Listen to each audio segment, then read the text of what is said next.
Di sisi lain, Garvis dan pasukannya yang sedang memburu Dastan dan Tumina, menemukan fakta bahwa di desa tempat suci Alamut penjaga kuil suci, yang masih setia pada Ratu Alamut yakni Putri Tumina, telah mati dibantai.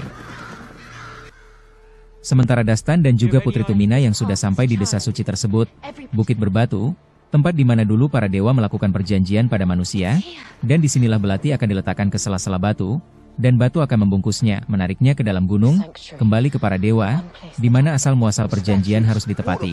Dan ini akan dilakukan nantinya ketika semua usaha gagal untuk menembus jantung pasir.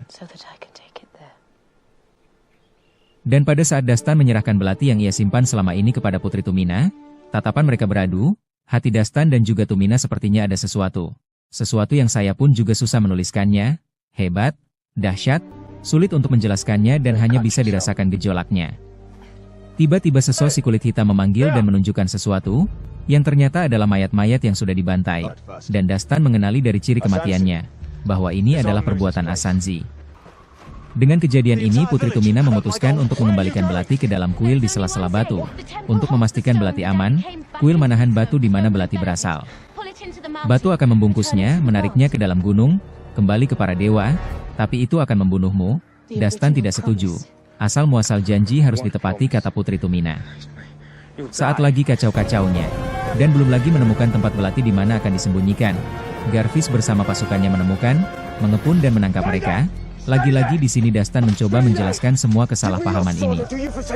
Bahwa semua ini ulah pamannya Nizam. Nizam menjebakku, Nizam yang menaruh racun ke jubah Alamut lalu diberikan kepadaku. Nizam menyewa pembunuh bayaran untuk membunuhku, karena ia takut aku bersaksi di pengadilan, dan orang-orang ini mati dibantai oleh Asanzi juga suruhan Nizam. Kamu sering bertanya kenapa ayah terlalu banyak berdoa. Sebelum dia meninggal, dia mengatakan bahwa ikatan antara saudara ibarat pedang yang melindungi kerajaan kita. Dia mendoakan agar pedang itu akan selalu kuat.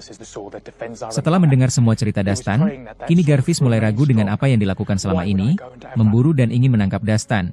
Pamannya jugalah yang bersikeras agar Dastan dibunuh di saat Tus memerintahkan untuk ditangkap dan diadili. Dan ini menguatkan cerita Dastan dan membuat Garvis mulai percaya bahwa bukan Dastan tapi Nizamlah otak dari semua ini. Namun saat Garvis keluar ingin mendamaikan pasukannya, ternyata pasukan Asanzi di luar telah menyerang pasukannya, termasuk Garvis yang tiba-tiba tertembus busur panah yang dilepaskan Asanzi. Akhirnya terjadi pertempuran, dari pasukan Garvis dibantu Dastan bersama kelompok pembaka menghalau pasukan Asanzi. Di sini Putri Tumina bertemu dengan Azansi yang ingin merebut belati yang ada terselip di pinggangnya. Tumina mencoba melawan seadanya, tapi untungnya Dastan segera datang dan membantu Putri Tumina. Di sini Dastan berhadapan langsung dengan Asansi dan terjadi pertarungan hebat. Sementara Putri Tumina berlari membawa belati untuk diselamatkan, yang akan ia letakkan di satu tempat di mana asal-muasal belati itu berasal. Sementara Dastan yang berhasil melumpuhkan Asansi, berlari menyusul Putri Tumina. Di sini Dastan berusaha menghentikan Putri Tumina untuk tidak melakukannya.